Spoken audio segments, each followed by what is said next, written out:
Namo Buddhaya, Namyo Renge Kyo, Namo Amida Butsu. Aloha everyone, good morning.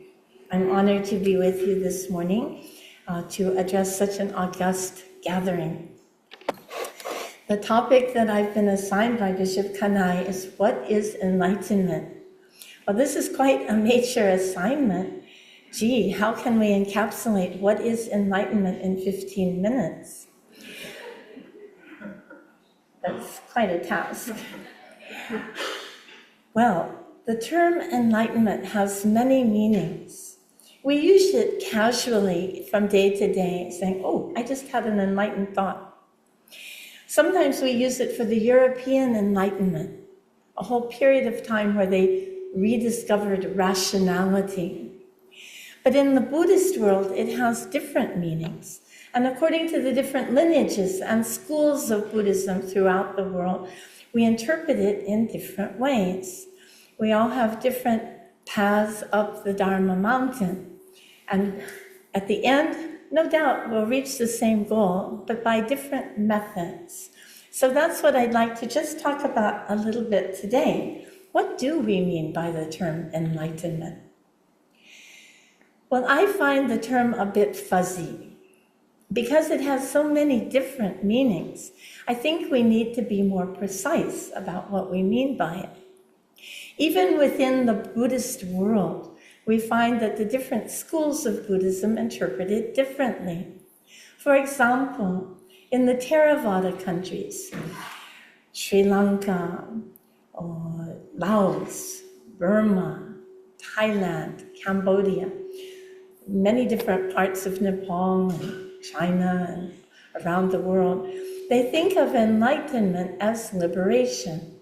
Liberation from suffering, liberation from the mental defilements, liberation from rebirth. So sometimes I ask the students to consider using the word liberation rather than enlightenment, because then we know precisely what we mean. Liberation from samsara, the wheel of rebirth, liberation from the mental defilements, liberation from suffering. Now, in the Mahayana Buddhist countries, it takes on a different meaning. Enlightenment refers to the perfect awakening of a fully consummate Buddha, such as Buddha Shakyamuni. There have been many Buddhas in the world, and there will be many more. In fact, according to Mahayana doctrine, all of us will become Buddhas eventually. It's just a matter of time. One of my teachers said, the only difference between us and Buddha Shakyamuni is that we're lazy. But if we were to get on the stick and really work on it, we could also achieve the state of awakening that Buddha Shakyamuni achieved. Now there's a difference here because it's a matter of time. To achieve liberation from the wheel of rebirth, we could do that conceivably in a few lifetimes, maybe even in this lifetime. It depends on how diligent we are and our roots of merit from the past. You've probably noticed how some people just immediately take to Buddha Dharma, and others takes time, even to understand concepts such as karma and rebirth, right? So this is due to a difference in the roots of merit that people have accumulated from lifetime to lifetime. Those who have accumulated lots of merit, well, they get it fairly easily. Others who have just small roots of merit, it may take more time.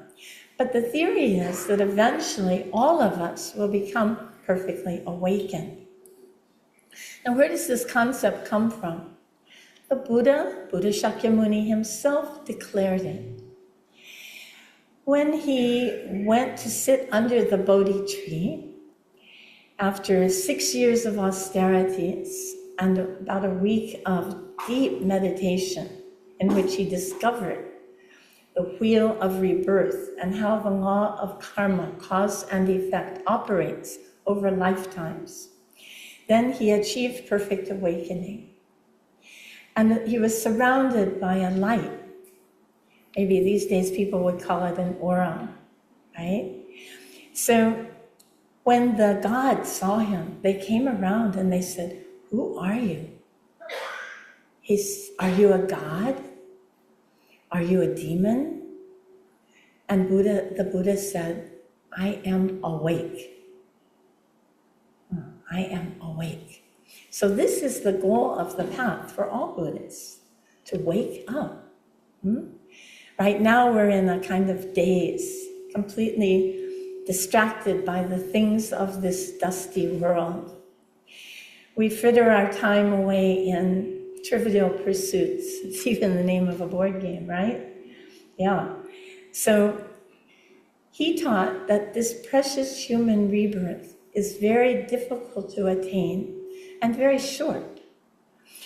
It's very precarious, as we know. As we get older, it's harder and harder to practice. Even to do prostrations or to sit in meditation becomes more and more difficult. Therefore, waking up to the preciousness of this human opportunity is extremely important for all Buddhists. It helps us to make a resolve to use our precious time in the most positive, constructive way.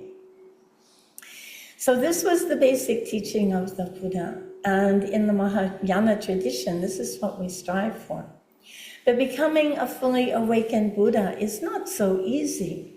If it were easy, then we would have all achieved it already. But here we are. So the Buddha described in detail the path to awakening. The 10 bodhisattva vows and practices that we are supposed to achieve on our way to the state of awakening. The practice of generosity, ethics, patience, effort, concentration, wisdom, and so forth. These 10 stages lead to perfect awakening, but it takes time. According to the Prajnaparamita text, it takes 3 countless eons.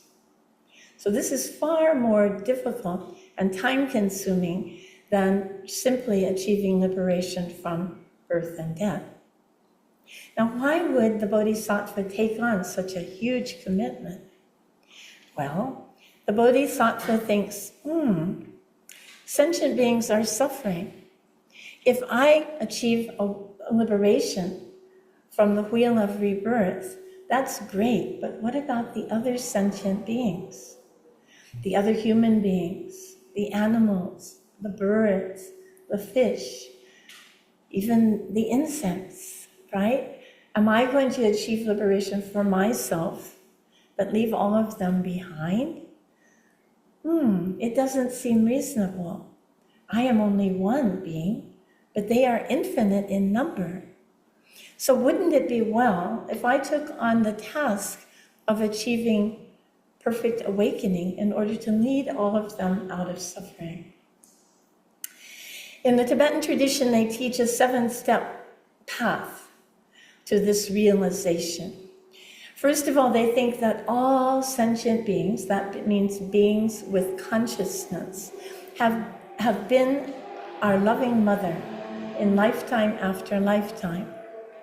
So if we do the math and we know that time is beginningless, they asked the Buddha, how did it all begin? And the Buddha said, it's beginningless. So since beginningless time, we've been taking rebirth again and again and again. Take number 9, number 9, number 9. And we are fortunate to have achieved a human rebirth, which is not the case always. We've also been animals. We've also been hell beings. We've also been gods. The Buddha talks about it in his teachings. In fact, that's what he realized when he was sitting under the Bodhi tree. He saw his past rebirths. He saw the past rebirths of all living beings. And that's how he really put 2 and 2 together and understood the law of cause and effect, or karma, as we call it. So he also saw the sufferings of sentient beings. how through our deluded mental defilements, we engage in unwholesome actions, and due to those unwholesome actions, we can travel to the lower realms.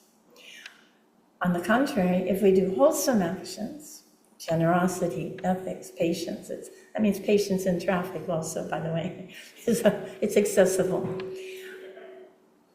Then we can achieve wholesome karma that will result in rebirth in the higher realms. But the best realm of all, of course, is the human realm. Why?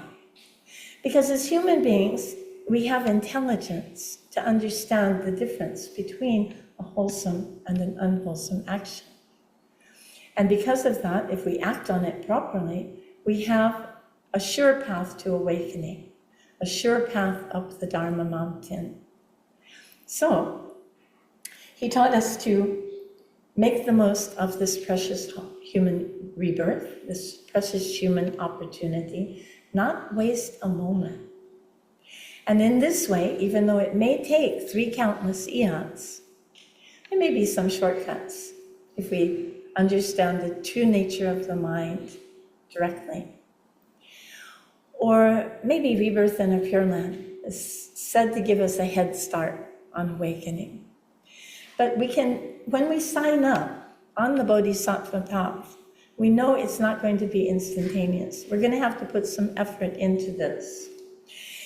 And one thing I think is important to remember is that each moment is an opportunity for awakening.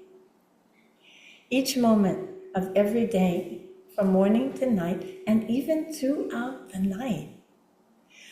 If we are completely present, if we are completely conscious, if we are totally aware, we can wake up moment to moment. This is a tough assignment. It takes practice for sure, but all of us have the potential to do it. Each moment, we're fortunate to live in a time and a place where we have the freedom to practice our path, our faith, and therefore we can direct our attention to this very present moment. It has practical benefits also, because when we are speaking with someone, we are completely present. Therefore, we have a better chance of understanding and creating empathy, directing loving kindness toward that person. And of course, it's contagious. If our day, moment to moment, is full of loving kindness and compassion, if we try to develop wisdom in each precious present moment, our day will go well. No question about it. Not only that, but we will bring loving kindness, compassion, and wisdom to all of those that we come in contact with. So enlightenment is not simply a distant goal. It's an ever-present opportunity. Each moment has the potential for allowing us to wake up. This even becomes a mantra in the Theravada tradition, where they recite Buddha, Buddha, Buddha, wake up, wake up, wake up. That's their meditation practice. So we could do something similar, whether it's on the freeway or with our children, with our parents, with our partners, with our boss. We could also pay attention carefully to each present moment and use that precious moment for awakening. And by awakening, we open up a spacious mindset that allows us to step by step progress toward the top of the Dharma mountain and to save all sentient beings from suffering. So please join me. Let's tread the path together. May you all stay in good health.